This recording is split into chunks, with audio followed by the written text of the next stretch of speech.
At my brother's wedding, my parents called me the family failure. They had no idea his new bride was my employee. Their perfect world was about to shatter. Before we dive in, don't forget to like, subscribe and comment below to check in. The invitation arrived on a Tuesday.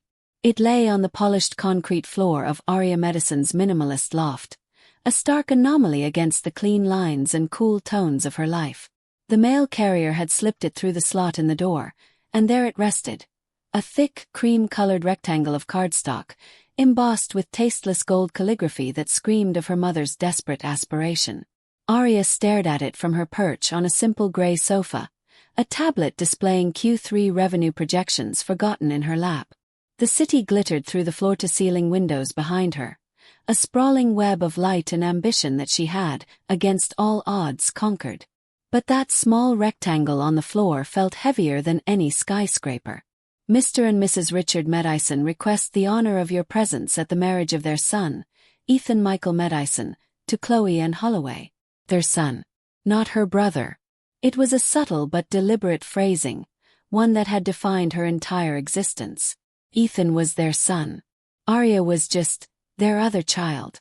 She finally rose, her bare feet silent on the cool floor, and picked it up. The cardstock was so thick it felt like a weapon. A familiar, hollow ache settled in her chest. It wasn't a summons to a celebration. It was a summons to a performance. A performance of the role she had been cast in since birth. The quiet, unremarkable, slightly disappointing older sister. The placeholder. Memories, sharp and unwelcome, sliced through the carefully constructed piece of her evening. She was 10 years old, holding a report card with a perfect 4.0 GPA. She had run to her father, her heart thrumming with pride. He'd glanced at it, grunted and said, "Good. Don't get a big head about it," before turning his attention back to the TV, where Ethan's Pee-wee soccer game was being rewatched for the third time. That weekend, Ethan got a new bicycle for scoring a single, clumsy goal. Aria's report card was never mentioned again. She was 17, standing on a stage at the National Science and Engineering Fair, a blue ribbon pinned to her blazer and a scholarship offer from MIT in her hand. She called home, the payphone receiver slick with nervous sweat. Her mother's voice was distracted. "Oh, that's nice, dear. Just try not to show off too much, it's not becoming. Now I have to go. Your brother sprained his wrist at football practice and I need to make him his favorite soup." The pattern was set in stone. Ethan's scraped knees were family emergencies. Aria's triumphs were inconvenient footnotes. They had wanted a son who was charming, athletic, and conventional. They got Ethan. They also got Aria, who was quiet, intensely curious, and saw the world in lines of code and elegant design logic they could never comprehend. Her brilliance didn't fit into their pre-written narrative, so they simply edited it out. She had stopped trying to earn their approval years ago. After college, she'd moved across the country with 2 suitcases and the seed of an idea. She had poured her loneliness, her frustration, and her relentless intellect into building that idea into an empire. Aura Innovations was her life's work, her fortress, and her salvation. It was a world where her worth was measured in results, not in her ability to conform to someone else's expectations. Her family knew nothing of it. To them, she worked some little computer thing. A web design gig. They never asked for details, and she never offered them. Their ignorance was a shield. For years, she thought she was protecting herself from their judgment. But as she held the invitation, a different thought surfaced. Maybe she wasn't protecting herself. Maybe she was protecting them from the reality that their designated failure had outstripped their golden child in every conceivable way. With a sigh, she walked to her desk and opened her laptop. She RSVP'd yes. She didn't know why. Maybe it was a flicker of that old stubborn hope that things could be different. Or maybe a colder, sharper part of her whispered, it was time to stop protecting them. It was time for the performance to end. The wedding was held at the Oakwood Grand, a sprawling country club that reeked of old money and fresh-cut grass. It was precisely the kind of place her parents adored, a stage for them to project an image of effortless wealth and class that was, in reality, propped up by a mountain of debt. Aria knew this because her firm had discreetly bailed out one of her father's suppliers a year ago, a fact she'd kept to herself. She pulled her modest dark gray sedan into the valet line between a gleaming black Mercedes and a cherry-red Porsche. She handed the keys to the attendant, ignoring his slightly surprised look. Her own car, a custom-built electric model with a proprietary interface she'd designed herself, was safely in her garage back home. Coming here in that would have been a statement, and she wasn't ready for that. Not yet. She wore a simple, impeccably tailored navy blue dress. It was elegant and understated, the kind of clothing that costs a fortune to look so simple. As she entered the grand ballroom, she immediately felt her mother's critical gaze land on her. "Aria, you made it." Aria Medison glided over, her own dress a cascade of champagne-colored lace. Her smile was a perfect, brittle curve. "Oh dear. That dress is very simple." "Hello, Mother. It's a beautiful venue," Aria replied, her voice even. "Only the best for my Ethan," Carol said, her gaze already scanning the room for more important guests. "Your father is over by the bar. Do try to mingle. Don't just stand in a corner." Aria found her father holding court with a group of his business acquaintances, a glass of scotch in his hand. He saw her approach, and the boisterous smile on his face tightened almost imperceptibly. "Aria," he said, extending a hand for a handshake that was brief and dismissive. "Good of you to come. This is my daughter," he announced to the group, his tone making it sound like an apology. "She does something with computers." The men nodded politely, their eyes quickly losing interest before turning back to Richard. Aria was dismissed. She was a ghost at her own family's celebration, a walking embodiment of their unfulfilled expectations. She saw Ethan across the room, surrounded by his groomsmen. He was a softer, less defined version of their father, his confidence unearned and worn like an ill-fitting suit. He caught her eye and sauntered over, a smug grin plastered on his face. "Well, well, look what the cat dragged in," he said, loud enough for those nearby to hear. "Decided to crawl out of your dark little server room for some sunlight, did you?" "Hello, Ethan. Congratulations," Aria said, ignoring the jibe. "Thanks. Pretty great, huh?" he said, gesturing expansively at the room, the guests, the towering ice sculpture of two swans. "This is what success looks like. You should take notes." He leaned in conspiratorially. "Don't worry, I won't tell anyone you still rent that tiny apartment. It would be too embarrassing." He thought she was still living in the shoebox apartment she'd had 10 years ago. The sheer depth of their ignorance was almost impressive. She just gave him a small, placid smile. "The bride looks beautiful." "Of course she does. She's marrying me," he scoffed, then clapped her on the shoulder. "Hey, try not to look so miserable. You're bringing down the vibe." He swaggered away, leaving Aria standing alone in the swirling sea of pastel dresses and dark suits. She found an empty table near the back, the hollow ache in her chest now a familiar weight. This was why she stayed away.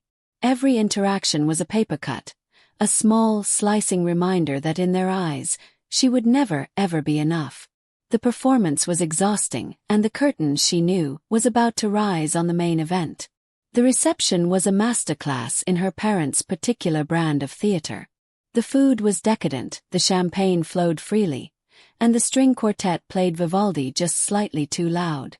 Everything was designed to impress, a carefully constructed illusion of a perfect life, a perfect family. Aria sat at her assigned table, table 14, tucked away near the kitchens, populated by a distant cousin and some of her parents' neighbors who hadn't made the A-list. They made polite, stilted conversation, but Aria's attention was on the head table, where her family sat bathed in the warm glow of the spotlight. They laughed, they toasted, they looked for all the world like a portrait of familial bliss. Finally, the clinking of a spoon against a crystal glass silenced the room. Her father, Richard, stood up, beaming. "Friends, family," he began, his voice booming with false sincerity. "Thank you all for being here to celebrate this incredible day." He launched into a long, rambling speech about Ethan. He recounted tales of Ethan's supposed athletic prowess, his sharp business acumen. Ethan worked in the marketing department of their father's struggling company, and his unfailing loyalty. Aria had heard these stories 100 times. They were fables, polished and exaggerated with each retelling, designed to build the myth of the golden child. From the day he was born, Richard continued, his voice thick with emotion, Carol and I knew he was special. He was the son every man dreams of having. Strong, confident, a leader. Ethan, my boy, you've made me the proudest father in the world. He raised his glass. To Ethan. The room echoed with the toast. Aria watched, her expression unreadable. Then Richard's eyes scanned the room and found her. A flicker of something, annoyance, obligation, crossed his face. And, he added, as if remembering a forgotten errand, our other child Aria is here too. We're glad she could make it. It wasn't a toast. It was an afterthought. The dismissal was so public, so complete, that a few people at the surrounding tables shifted uncomfortably. Aria didn't flinch. She simply stared back at her father, her gaze steady. She felt a profound, chilling sense of calm. This was not a surprise. It was a confirmation. It was the final public verdict on her worth in their world. She thought that was the end of it, the lowest point of the evening. She was wrong. A few minutes later, as the waiters began serving the main course, her mother leaned over to her Aunt Susan at the head table. Carol wasn't a quiet woman, and in the relative lull, her voice carried, sharp and clear, across the small distance to Aria's table. He's just perfect, isn't he? Carol whispered, loud enough for at least 3 tables to hear. She gazed at Ethan with pure adoration. Sometimes I wish he were our only child. He's the one who truly makes us proud. The words struck Aria with the force of a physical blow. The air left her lungs. It was one thing to feel like an afterthought. It was another to be wished out of existence. The string quartet swelled, covering the sudden, awkward silence from those who had overheard. But Aria had heard it. She had heard it with perfect clarity. The hollow ache in her chest went cold, turning into something hard and dense, like a block of ice. The last flicker of hope she'd harbored, the one that had convinced her to attend this farce, was finally and completely extinguished. The rest of the dinner passed in a blur. Aria pushed a piece of overcooked salmon around her plate, the chatter and laughter of the room fading into a dull roar in her ears. She felt strangely disconnected, as if she were watching a movie of her own life. The pain was still there, but it was distant now, insulated by a layer of cold, clarifying anger. She saw Ethan making his way toward her table, weaving through the guests with the unearned confidence of a king surveying his subjects. He had overheard his mother's comment, she was sure of it. The smugness radiating from him was practically a physical force. He stopped in front of her, leaning down and placing his hands on the table. He smelled of expensive cologne and champagne. Don't look so glum, he said. His voice a low sneer meant only for her. You heard Mom. It's nothing personal. Just, the truth. He smirked, a cruel, triumphant expression that twisted his handsome features into something ugly. You'll always be the family failure, but at least you get a free meal. For the first time all night, Aria met his gaze directly. For a split second, he must have seen something in her eyes that he didn't expect. Not hurt, not sadness, but a calm, unnerving serenity, because his smirk faltered. And in that moment, Aria smiled. It wasn't a happy smile. It wasn't a forgiving one. It was small, quiet, and held a universe of secrets. It was the smile of someone who knew the final score of a game that was still being played. It was the smile that utterly confused him, and that was enough. As if summoned by a shift in the universe, a figure appeared at Ethan's side. It was the bride, Chloe, looking radiant in her white gown, her face flushed with happiness. Ethan, honey, your aunt is looking for you, she said, her voice light and musical. Then she turned, and her eyes fell on Aria. The transformation was instantaneous. Chloe's casual, happy expression vanished. Her eyes widened in genuine, unadulterated shock. Her posture straightened, the easy slouch of a bride replaced by the ramrod-straight deference of an employee. She took a half-step back, her hands clasping in front of her as if by instinct. And then, in front of her new husband and all of his family, Chloe Holloway Medison performed a gesture that no one in the Medison family could possibly comprehend. She bowed. Not a full, dramatic bow, but a deep, respectful inclination of her head and shoulders. It was a gesture of profound professional reverence. "Ms. Medison," Chloe exclaimed, her voice clear and carrying in the suddenly quiet space around the table. I'm so surprised to see you. It's an honor to have my boss here." The 4 words hung in the air, sharp and glittering as shattered glass. Here. Time seemed to slow down. The murmur of the room, the distant melody of the string quartet, the clinking of silverware, it all faded into a muffled hum. The only thing that remained was the tableau at table 14. Ethan was the first to react, though it was more of a system failure than a reaction. The cruel smirk was gone, wiped clean from his face, leaving behind a slack-jawed, gormless expression. His head swiveled from Chloe to Aria and back again, his brain visibly struggling to compute the new data. "Boss, what are you talking about?" "She works some little computer thing." Chloe straightened up, a look of dawning horror on her face as she realized the scene she had just created. She glanced at Ethan's stunned face, then at the frozen figures of Richard and Carol, who were now staring at their table. "Ethan, Ms. Medison is the CEO," she whispered, her voice strained. "The founder and CEO of Aura Innovations. I work for her. I'm a project manager in the Ascent division." Aura Innovations. The name meant nothing to them, but the title, CEO, was a lightning bolt. Richard and Carol were on their feet, though they didn't seem to have consciously decided to stand. Their faces were mirror images of disbelief. Richard's jovial, ruddy complexion had turned a sickly, mottled gray. Carol's perfect smile had collapsed, leaving her mouth slightly agape, a look of profound, almost comical confusion on her face. That's not possible," Richard sputtered, taking a step forward. "Her. A CEO." He looked at Aria as if seeing her for the first time, searching the simple navy dress and the quiet face for any sign of the power that title implied. He found none, which only deepened his confusion. Aria finally stood up, her movements fluid and unhurried. The entire performance, the years of being underestimated and dismissed, had culminated in this single perfect moment of revelation. She felt no triumphant glee, only a quiet, resolute finality. She looked past her gaping family and focused on Chloe, offering her a genuinely warm smile. "Chloe, you look absolutely beautiful. Your wedding is lovely," Aria said, her voice calm and steady, cutting through the thick silence. "I wish you all the happiness in the world."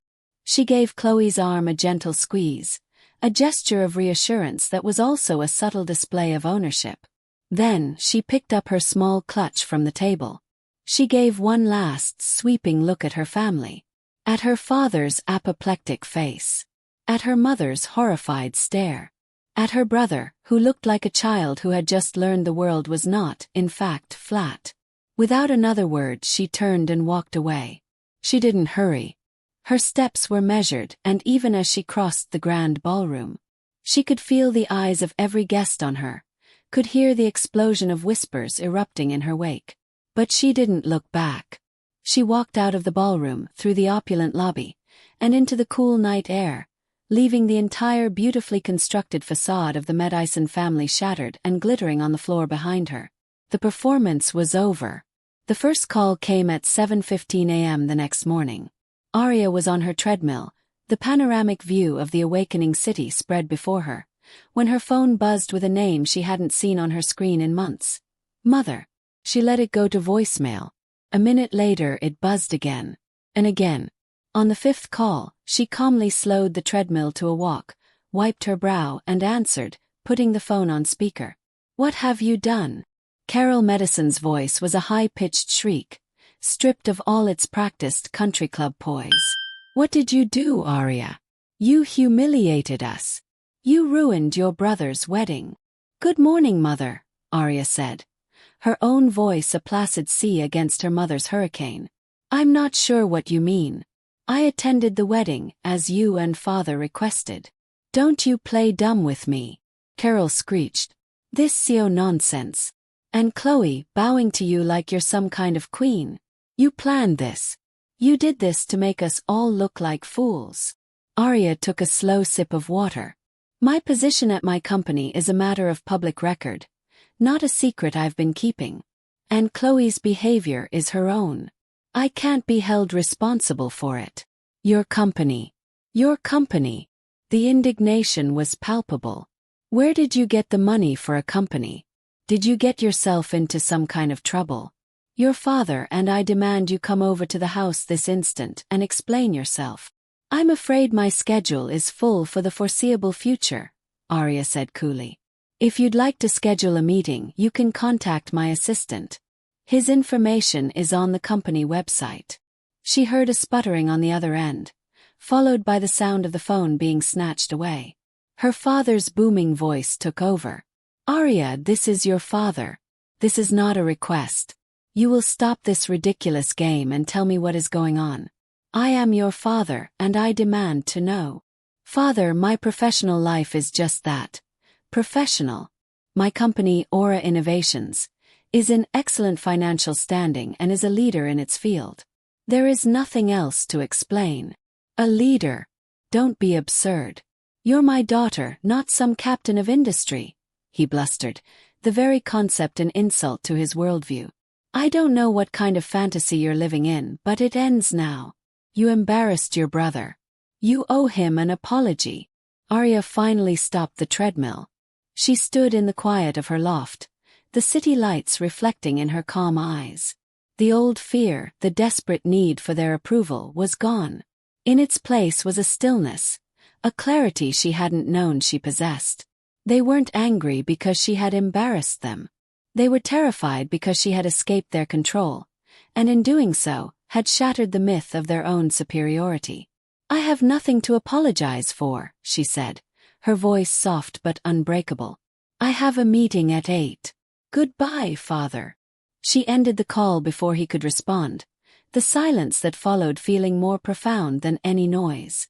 She looked at her reflection in the dark glass of the window. The woman looking back was not the family failure. She was the CEO. And she was just getting started. Chloe Medison sat on the edge of a king-sized bed in a Hawaiian resort, the turquoise ocean mocking her through the window.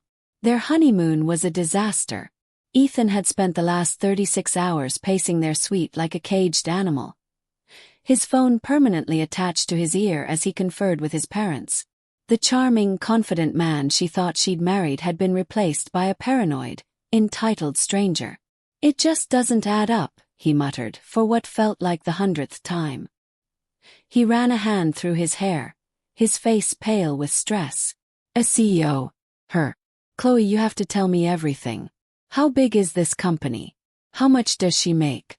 Who are her clients?" "Ethan, I've told you, I can't discuss confidential company information," Chloe said, her voice weary. "It's my job." "It's your family now," he snapped, whirling on her. "Don't you understand? She made us all look like idiots.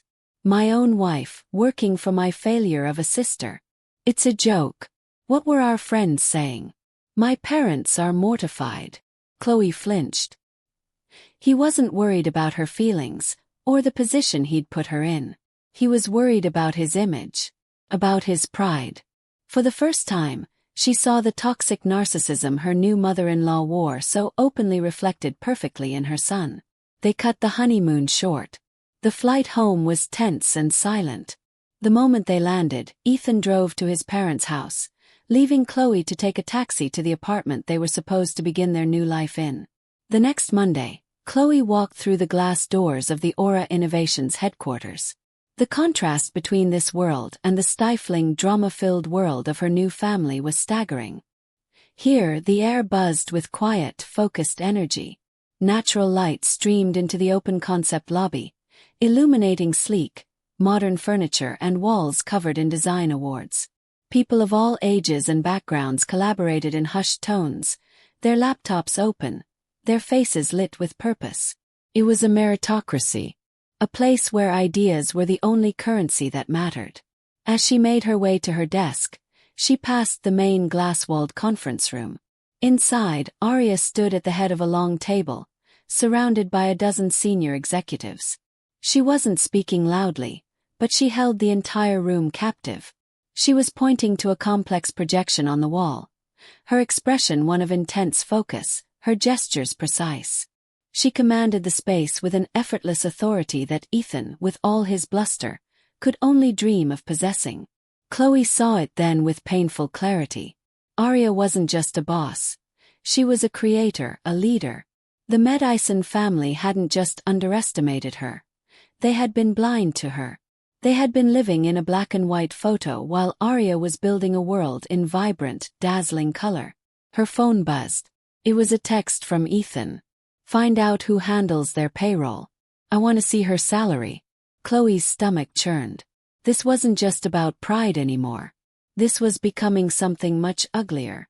She looked back at Aria in the conference room, at the empire she had built out of sheer will and brilliance. And Chloe knew she was standing at a crossroads. She had to make a choice between the family she had married into, and the woman who had, without ever saying a word, shown her what true strength looked like. 3 days later, the Medison family decided on a direct assault.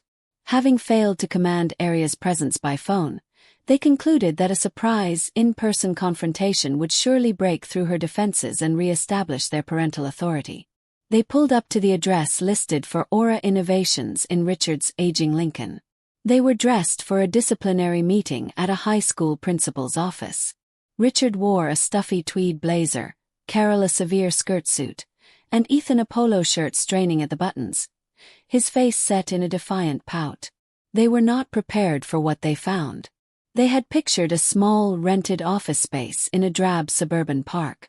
Instead, their GPS led them to a sprawling multi-building campus that looked more like a university of the future. Gleaming structures of glass and steel were connected by landscaped skybridges. Manicured lawns were dotted with employees brainstorming on benches, their laptops open. The sign at the entrance was elegant and understated. Aura Innovations. A security guard in a crisp, dark uniform approached their car as they idled at the gate. "Can I help you?" he asked, his tone polite but firm. "We're here to see Aria Medison," Richard announced, as if the name alone should grant them passage. "We're her parents. Do you have an appointment, sir?" "An appointment?" Richard scoffed. "We don't need an appointment. I'm her father." The guard's expression didn't change. "No one is permitted on campus without an appointment, sir.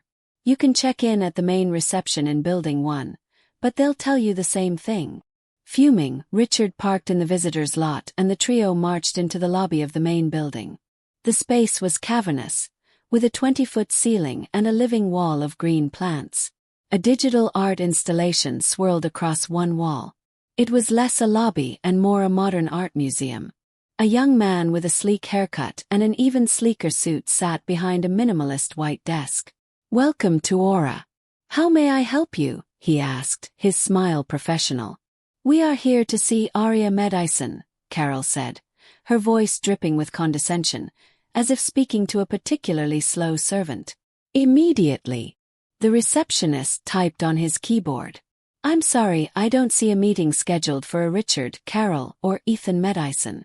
Ms. Medison's schedule is booked solid through the end of the month." "This is absurd," Ethan burst out.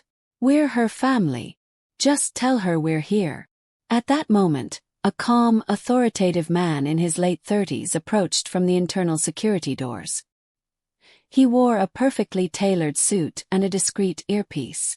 This was David, Aria's executive assistant.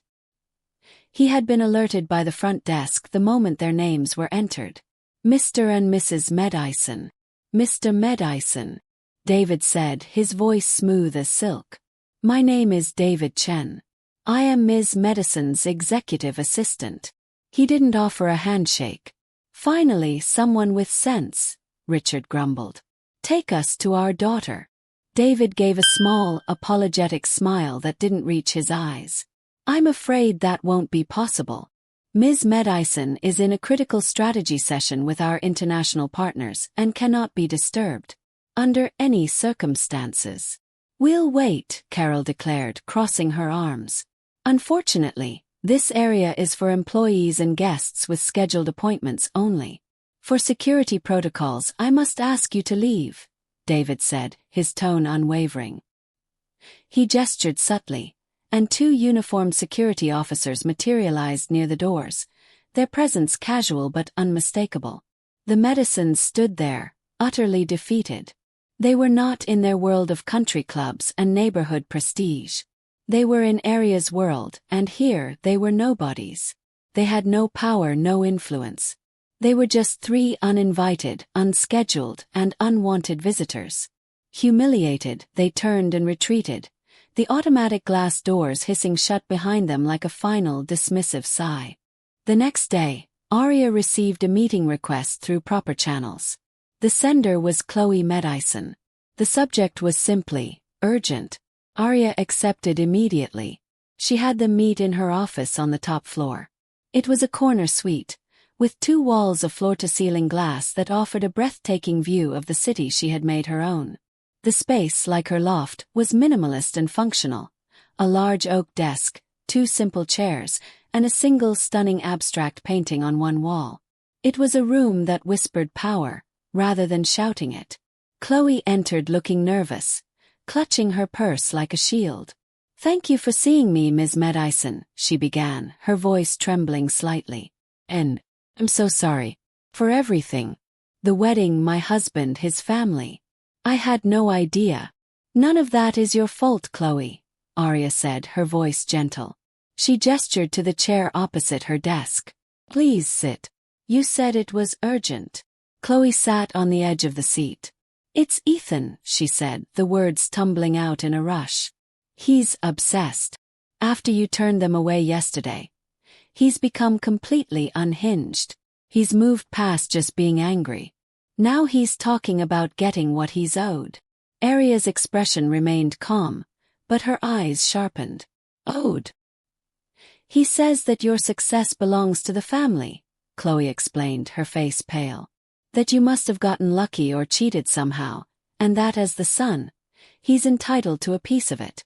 It's his birthright, he keeps saying. It's insane, but he believes it. She took a shaky breath. He's pressuring me. Hard. He wants me to get him information from the inside. Financial documents, client lists, project timelines. He wants me to find something. Something he can use as leverage. Something to expose or to threaten you with.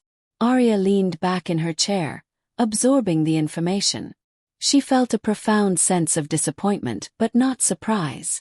This was who Ethan was. He couldn't build something himself, so his only instinct was to tear down what someone else had built. He thinks I'll betray you for him, Chloe finished, a tear finally tracing a path down her cheek. But I won't. This job, this company.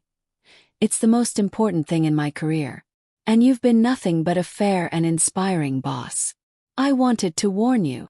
Aria was silent for a long moment. She looked at the young woman in front of her. A woman trapped in a toxic mess. A woman who was choosing integrity over the family she had just married into. Thank you, Chloe, Aria said, her voice filled with a quiet sincerity. That took a great deal of courage. I want you to know that your position here is secure. You have my full support. Just continue your excellent work, and let me handle my family. Chloe let out a sob of pure relief. For the first time, Aria saw her not just as a talented employee, but as an unlikely and very valuable ally. The battle lines were being drawn. Immediately after Chloe left, Aria summoned her chief financial officer, a sharp, no-nonsense woman named Evelyn Reed who had been with her for nearly a decade.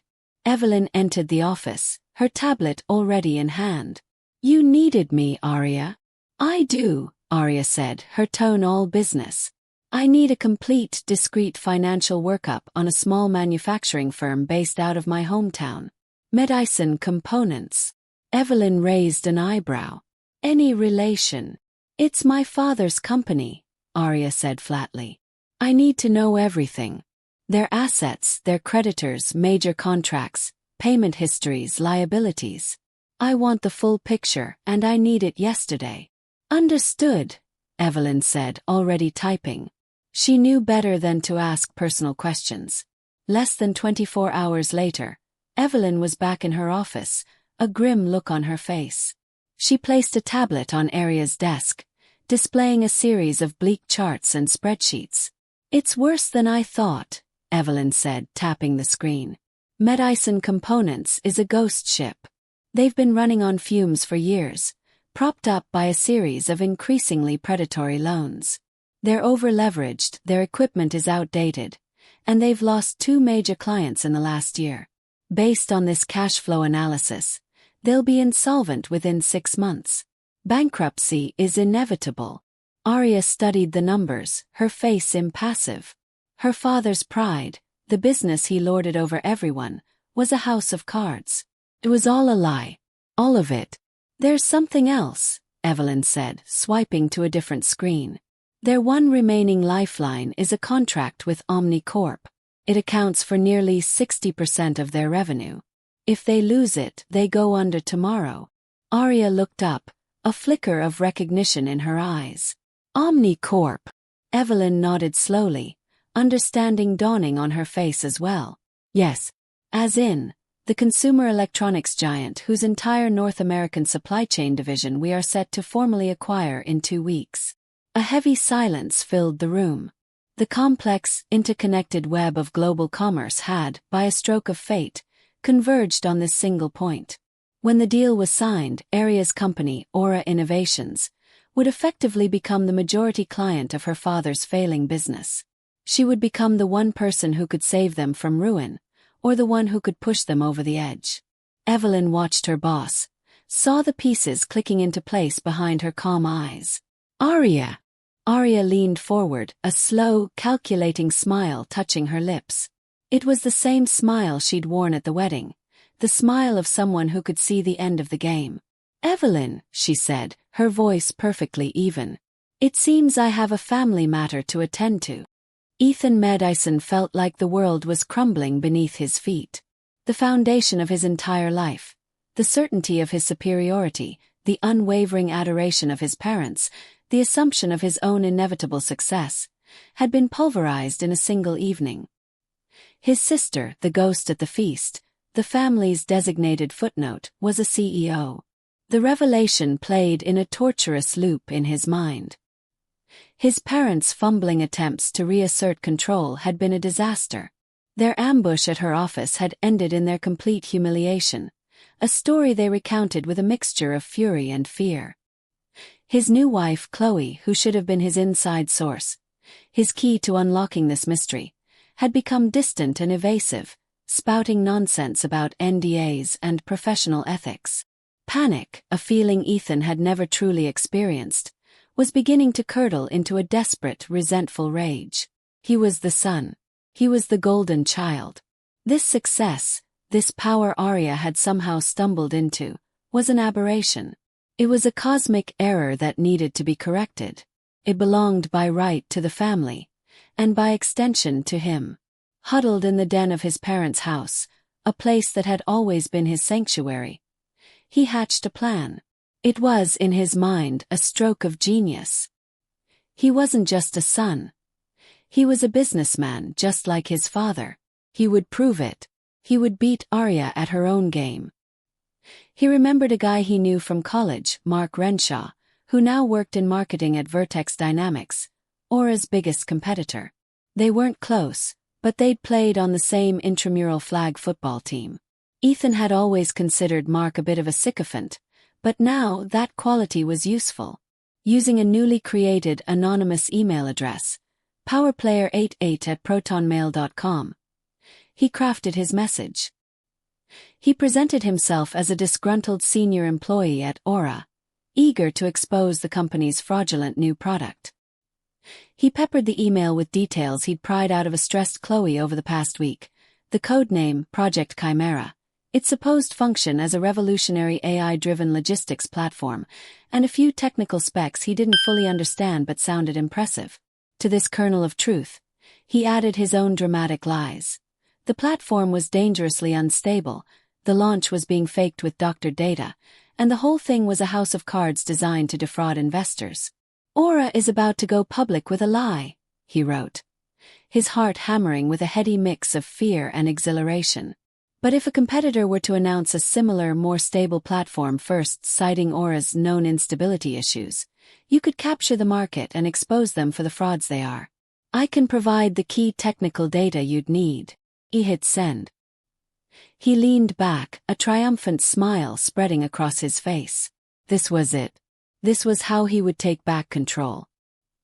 He wouldn't just knock Aria off her pedestal. He would blow it to smithereens.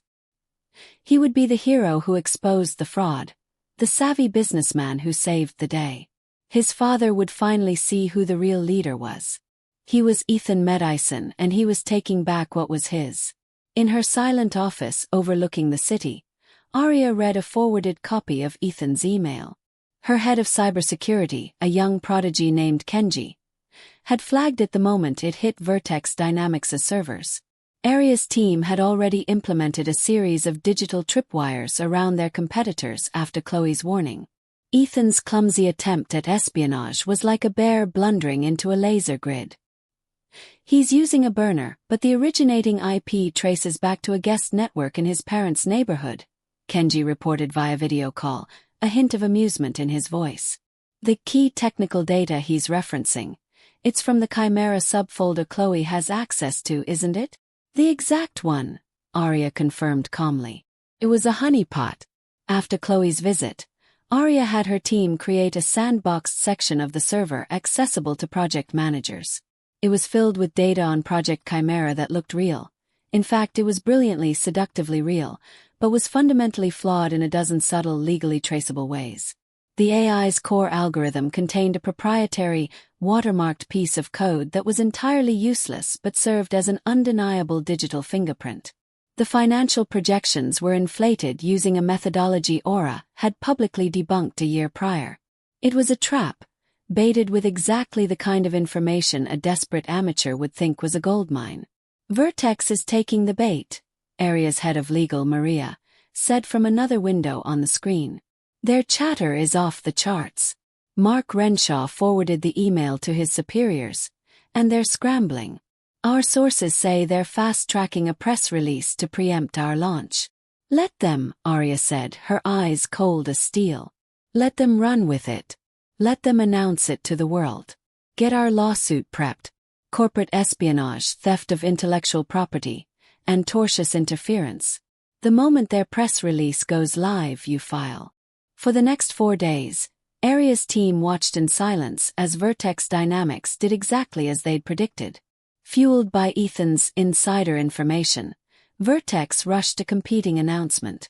Their CEO held a press conference unveiling the Apex platform, a logistics system whose description was a near-perfect echo of the false data in Aria's honeypot.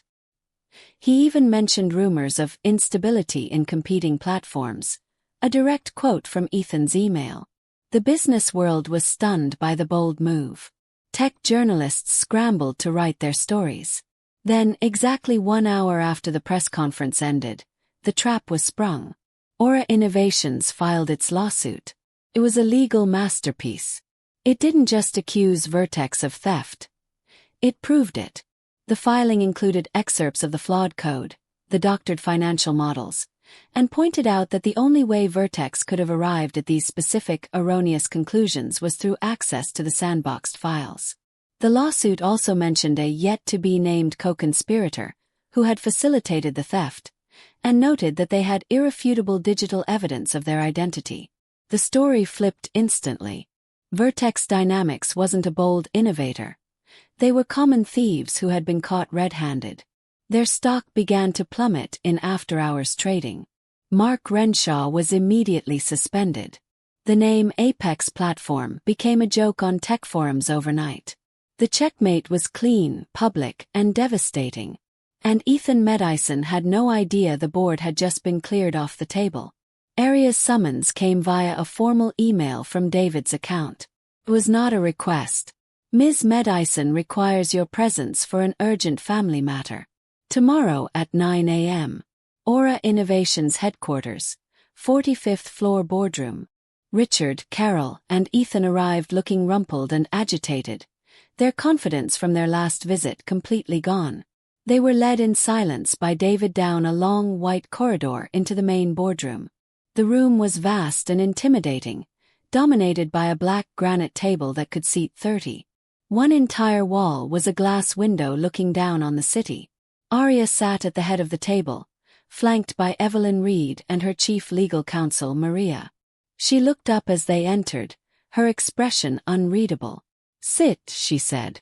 It was a command. They sat opposite her, looking small and out of place. "I'm glad you could make it," Aria began, her voice devoid of emotion. "We have several things to discuss. The first is a legal matter." She nodded to Maria, who tapped a key on her laptop. The massive screen on the wall lit up, displaying a copy of Ethan's email from powerplayer88@protonmail.com. Ethan's face went white. I don't know what that is," he stammered, his eyes darting between his parents. "Don't you?" Aria's voice was dangerously quiet. "Perhaps this will refresh your memory." The screen changed, showing a log of IP addresses. One was circled in red, with a map pointing directly to his parents' address. The next slide was the full press release from Vertex Dynamics, with phrases lifted directly from his email highlighted. The slide after that was the headline from the Wall Street Journal's tech blog. Aura sues Vertex for corporate espionage in blatant honeypot sting. Vertex's legal team is understandably very motivated to identify their source, our unnamed co-conspirator, in order to mitigate their own damages, Maria explained in a dry, clinical tone. "Given the digital evidence, it will take them less than a day to identify you, Mr. Medison. At which point you will be facing a federal lawsuit that will, at minimum, result in financial ruin and, at maximum, result in prison time." Carol let out a small gasp, her hand flying to her mouth. Richard stared at his son, his face a mask of disbelief and horror. "Ethan, what did you do?" Ethan couldn't speak. He was hyperventilating, his eyes wide with pure terror. He had thought he was playing chess, only to find out he'd been a single stupid pawn in a game he never even knew was being played. "He tried to destroy my company," Aria said, answering for him. Her gaze was fixed on her brother. "He tried to destroy my life's work. Out of pettiness. Out of pride." As the weight of Ethan's legal jeopardy settled over the room, crushing the air, Aria pivoted. She gave a subtle nod to Evelyn. "But that is only the first item on the agenda," Aria said. "Evelyn, if you would." Evelyn Reed tapped her own laptop, and the screen behind Aria changed again. The lawsuit headlines were replaced by the stark, brutal financials of Medison Components. Balance sheets bleeding red ink. Debt-to-asset ratios that were upside down. A cash flow chart that showed a terrifying nosedive into oblivion. "As of this morning," Evelyn began, her voice crisp and professional, "Medison Components has liabilities exceeding assets by 37%. You have defaulted on 2 major loans. Based on your current burn rate, you have approximately 4 weeks of operating capital remaining before you will be unable to make payroll." Richard, who had been staring at his son in shock, now looked at the screen in abject horror. It was his own private nightmare, displayed in high definition for his family, for Aria to see. How did you get this?" he whispered, his voice hoarse. "My CFO is very good at her job," Aria said simply. "But the numbers are irrelevant. What matters is this." Evelyn swiped to the final slide. It was a simple graphic showing 3 company logos. The Aura Innovations logo was at the top. Below it, an arrow pointed to the OmniCorp logo. And from OmniCorp, another arrow pointed to the Medison Components logo. "As you know, your contract with OmniCorp is the only thing keeping your doors open," Aria continued, her voice holding the cold, hard finality of a judge's gavel. And as of 6 a.m. this morning, my company's acquisition of Omnicorp's entire North American supply chain division was officially finalized. She let the words hang in the air for a moment, letting the full implications sink in. Our legal team has already reviewed all active contracts. Yours is terminable with a standard 30-day notice, for any number of reasons. Your recent late shipments would certainly qualify. She leaned forward, her hands clasped on the polished granite. Her eyes met her father's. Which means, as of today, I am your majority client. I am the sole reason you are not yet bankrupt. Your company's survival, she said, her voice dropping to a near whisper, is entirely in my hands. I can terminate the contract and let you collapse, or I can save you. It is, from my perspective, simply a business decision. Richard looked at his daughter, and for the first time in his life, he saw her not as the quiet, disappointing child, but as the most powerful person he had ever met. And he was completely, utterly at her mercy. The silence in the boardroom was absolute. The family was broken. Carol was openly weeping, her makeup running in dark streaks down her face. Ethan was slumped in his chair, a hollowed-out shell. Richard looked like he had aged 20 years in the last 10 minutes. "Aria, please," he finally croaked, the word catching in his throat. He tried to inject his old paternal authority into his voice, but it came out as a pathetic plea. You wouldn't destroy your own family. This is your father's legacy. My legacy." Aria's voice was laced with an icy calm. "Your legacy was to let this company rot from the inside out while you pretended to be a success.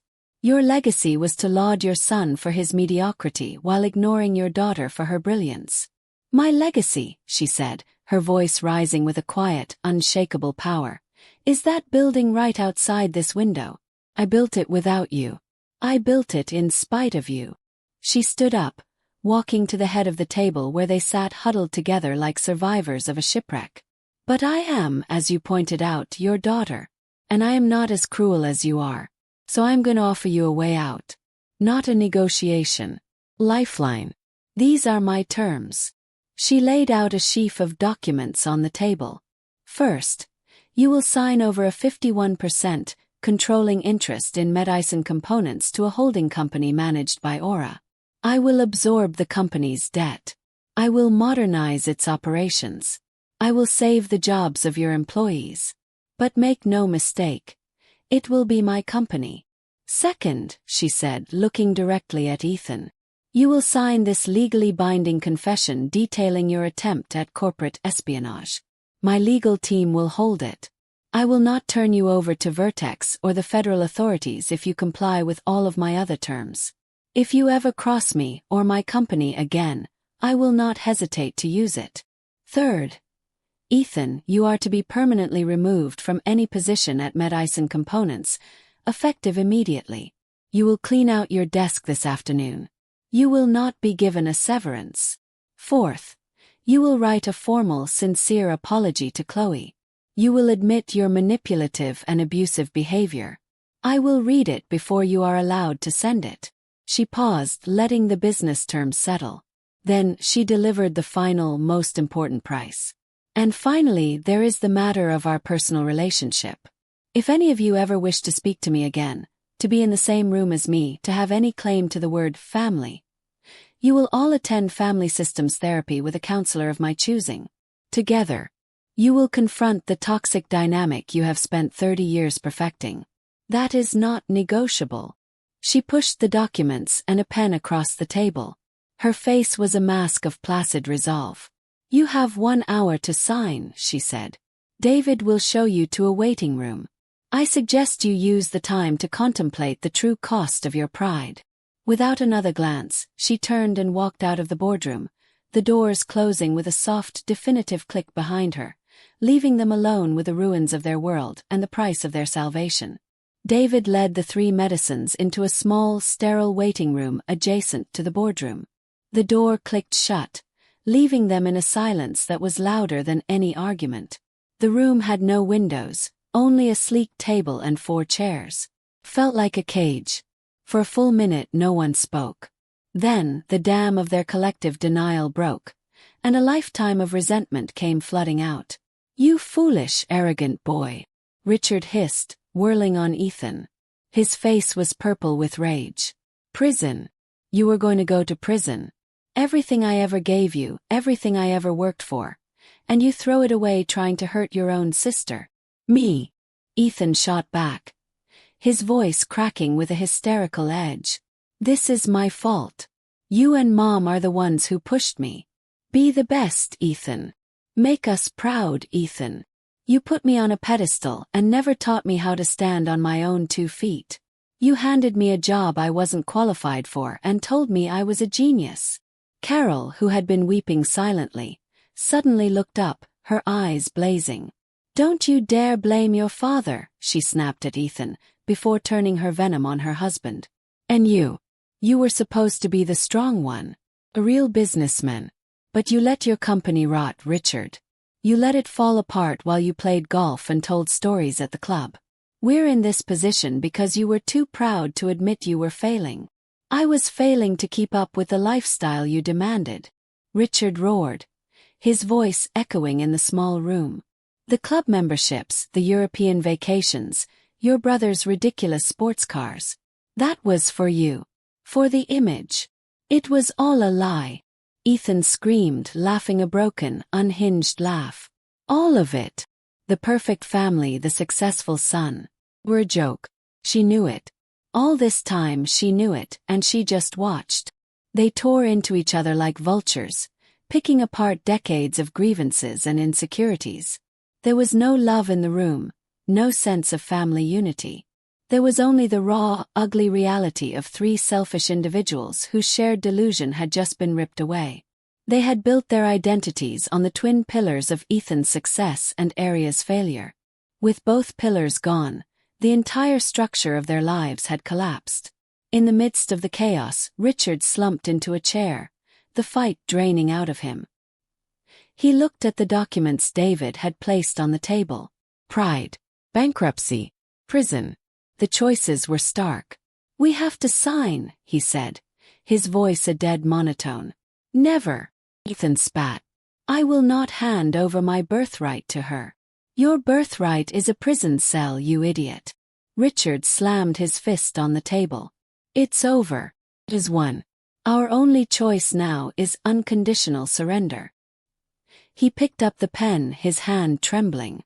Carol stared at him, her tear-streaked face a mask of horror. For the first time she seemed to understand. This wasn't a family squabble. It was a hostile takeover of their entire reality. Chloe sat in the apartment she had shared with Ethan for less than a week, a space that already felt alien and hostile. The celebratory champagne bottles from their wedding sat on the counter, mocking her. She had been texting and calling Ethan since he'd left that morning, her messages growing more frantic. Finally, a reply came through. It wasn't a reassurance. It was an attack. "This is your fault. You and your backstabbing boss. You set us up. I hope you're happy." Reading the words, Chloe felt something inside her snap. It was the last thread of hope, of obligation, of the foolish belief that the charming man she'd dated was still in there somewhere.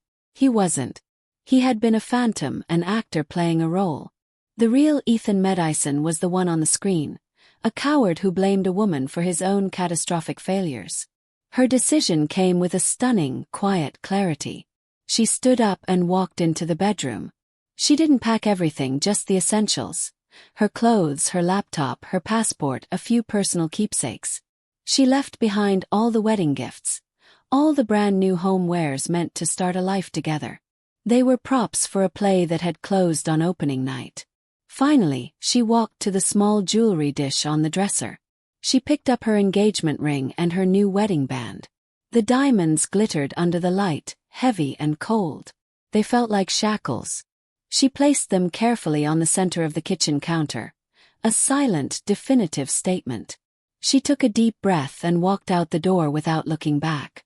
Sitting in her car in the parking garage, the full weight of her situation hit her. She was a newlywed with no husband, essentially homeless, and completely entangled in a toxic family implosion. She had friends she could call, But she didn't want their pity or their questions. She needed help, real help. She needed a lifeline. Her fingers trembled as she scrolled through her contacts and found the name she had entered just days ago. Not Ms. Medison, but simply Aria. She pressed the call button. Aria answered on the second ring, her voice calm and steady. Chloe. Aria. I'm so sorry to bother you after everything, Chloe stammered, tears welling in her eyes. But I've left him. I left Ethan. And I don't know where to go. There was no hesitation on the other end of the line. Don't worry about a thing. I have a corporate apartment in the city, fully furnished and secure. It's empty. I'm sending you the address and the key code now. Go there. Take as much time as you need.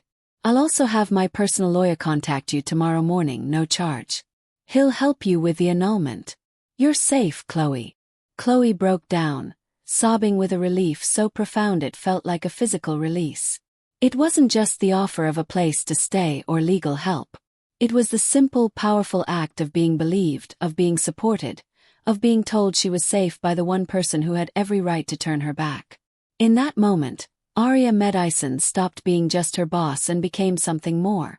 She became a protector. An hour later, David escorted the Medisons back into the boardroom. They were a shadow of the arrogant family that had tried to ambush Aria just days before. Their faces were pale, their shoulders slumped in defeat. They looked like prisoners being led to their sentencing.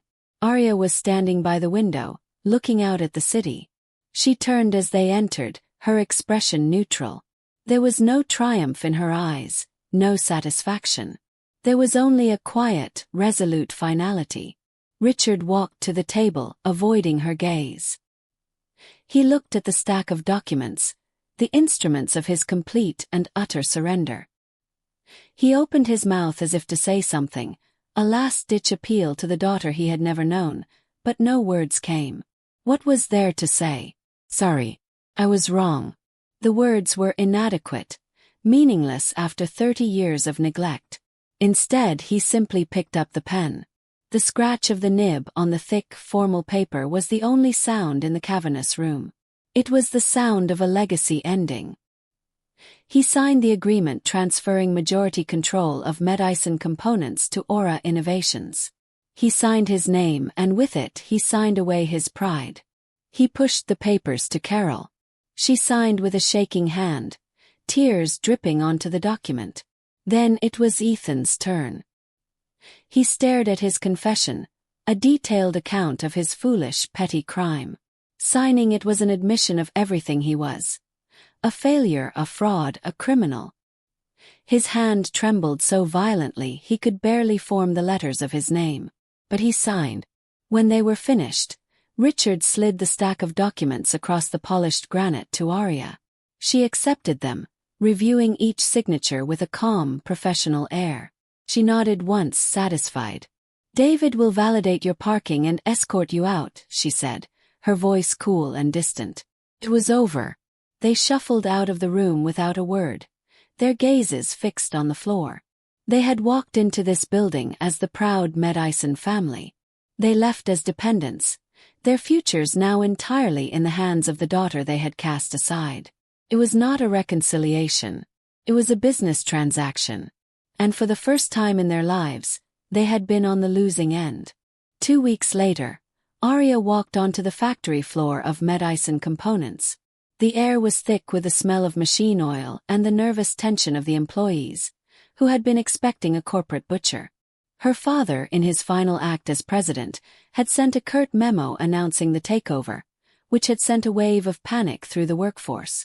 Aria, flanked by a new operations manager she'd hired from one of Aura's most efficient divisions, called an all-hands meeting. She stood on a small platform, looking out at the sea of anxious faces. "Good morning," she began, her voice clear and amplified by a small microphone. "My name is Aria Medison, and as of today, I am the new CEO of this company. I know there are a lot of rumors and a lot of fear. So let me be direct. None of you are being laid off." A collective, audible sigh of relief went through the crowd. You are not being laid off because the problem with this company was never its people. It was a lack of investment and a failure of leadership, she said, her words direct but not cruel. That ends today. Starting next month, we will be investing $7 million to modernize your equipment. We will be renegotiating our benefits package to match the one offered at Aura Innovations. And we will be funding your pension plan, which I know has been a source of concern. She then introduced the new plant manager, a man who had worked his way up from the factory floor himself, and laid out her vision: a stable, profitable, and respectful workplace. She wasn't the vengeful daughter settling a score. She was a CEO, turning a failing asset into a profitable one. In one 10-minute speech, she earned more loyalty than her father had in 30 years. Later that week she met with Chloe. The annulment was in process, and Chloe was already looking lighter, more confident. "I want to offer you a new role," Aria said, sliding a folder across her desk. "Senior Director of Integration. I need someone I can trust to oversee the modernization of Medison components. You'll be the bridge between their culture and ours. It's a huge step up, but I know you can do it." Chloe stared at the folder, speechless. It was more responsibility and a higher salary than she had ever dreamed of. "Aria, I don't know what to say." "Say you'll think about it," Aria said with a small smile. "And one more thing. For our working relationship, I think it's best if you call me Aria." That evening, she got her first email from the family therapist's office, confirming their first mandatory appointment. She typed a one-word reply: "Confirmed." She was not cutting her family out of her life. She was doing something much harder. She was forcing them into the light, and building a wall not of anger, but of impenetrable, healthy boundaries. 6 months later, Aria stood on a balcony overlooking a glittering ballroom. She was not at a family wedding. She was at the National Technology and Innovation Awards, where Aura had just won Innovator of the Year for Project Chimera. She held a heavy crystal award in her hand, her simple, elegant black dress a stark contrast to the frilly lace her mother had once forced her to wear. Chloe was by her side, laughing with a group of engineers. She was thriving as a director, her confidence and talent finally allowed to shine. She and Aria had become more than just colleagues. They were friends, forged in a shared crisis. Aria's phone buzzed. She glanced at the screen. It was a text from her father. 6 months ago, a message from him would have been a demand. Now it was hesitant, simple. "Congratulations on the award. We saw it on the news. Your mother and I are very proud." It was the first time in her life he had ever said those words. Aria felt a flicker of something. Not forgiveness, not yet, but a sense of distant, clinical progress. The therapy was brutal. Most sessions were filled with bitter, awkward silences or renewed accusations. But slowly, glacially, cracks were appearing in their decades of denial. It wasn't a relationship yet, but it was a start, dictated entirely on her terms.